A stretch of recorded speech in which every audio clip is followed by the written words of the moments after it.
Explain why friction necessary to make the disc roll in the direction indicated in the previous question. तो previous question की बात कर रहे हैं, तो दोबारा डायग्राम बना लेते हैं.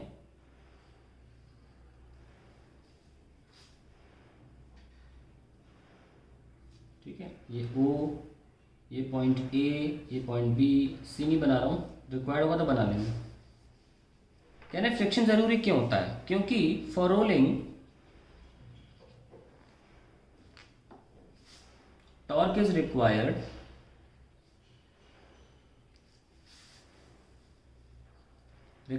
and torque, as we know, is an effect of force. वो फोर्स कहाँ से आएगा? दिस फोर्स शुड बी, क्योंकि हम तो कहीं से और फोर्स लगा नहीं रहे ना ऊपर, तो कांटेक्ट के जगह पर ही आना चाहिए. This force should be at the contact point,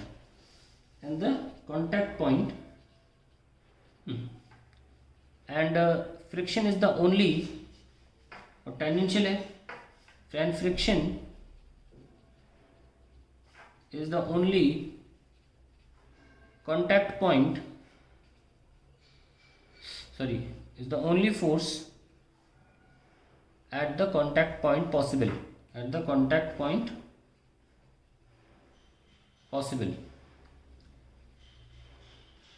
तो ऐसे फ्रिक्शन होगा तो आर, मतलब डिपेंड करता है कि आपने क्या स्पीड दी गई है बॉडी को. अगर आर ओमेगा ज़्यादा है तो फ्रिक्शन यहाँ हो सकता है, अगर वी ज़्यादा है तो फ्रिक्शन यहाँ हो सकता है. कुछ भी ले लें, अगर वी ज़्यादा ले लेते हैं तो हम यहाँ फ्रिक्शन मान सकते हैं और फिर आर क्रॉस एक्स से ये रोल करना शुरू कर देगी. हमने दोनों केसेस डील किए हैं. जब ज़्यादा होता है वी आर ओमेगा से तो फ्रिक्शन पीछे लगता है, जब आर ओमेगा वी से ज़्यादा होता है फ्रिक्शन आगे लगता है. दोनों सूरतों में हमको रोलिंग मोशन की तरफ फ्रिक्शन ले जाता है. हमने पहले भी आपको बहुत डिटेल में डील किया था कि friction helps us in bringing up to pure rolling. वो मैंने लिखा कि वजह भी यही है कि rolling is because you get a torque, and torque can only be produced when there is a force, and the only force possible in the contact point is friction. Now अगला पार्ट जो इसका ये कहता है, give the direction of friction force at B and the sense of frictional torque by before perfect rolling begins. हमें इस question को करने के लिए पूरा का पूरा पिछले क्वेश्चन को ही डील करना है. और पिछले क्वेश्चन में हमें क्लियरली मेंशन था कि आर ओमेगा ही है, बस वी दिया ही नहीं गया है ना. हमें फ्रिक्शन क्वेश्चन में बोला था कि इसके पास इनिशियल वेलोसिटी 0 है और ओमेगा जो है वो फुल है, ओमेगा नॉट है. तो इसका मतलब इसके पास आर ओमेगा नॉट इधर है और इधर की तरफ कुछ भी नहीं है ना. इन दैट केस हमारा जो रेडियस है वो इधर वेक्टर है, रेडियस वेक्टर, और क्योंकि आर ओमेगा ज़्यादा है तो फ्रिक्शन कहाँ लग रहा होगा? यहाँ. तो आर ओमेगा नॉट ऐसे लगेगा. अब यहाँ पर तो बॉडी ऐसे रोटेट करने को छोड़ी थी हमने, और जो फ्रिक्शन है उसका टॉर्क उल्टा लग रहा है. यस और नो? तो हमसे क्वेश्चन क्या पूछा गया था, पहले पढ़ लेते हैं. क्वेश्चन क्या पूछा गया था कि the direction of friction force at B point कौन सा है? बॉटम पे. तो since R omega naught is greater than V, जो कि इस वक्त तो 0 है, तो फ्रिक्शन विल बी टूवर्ड्स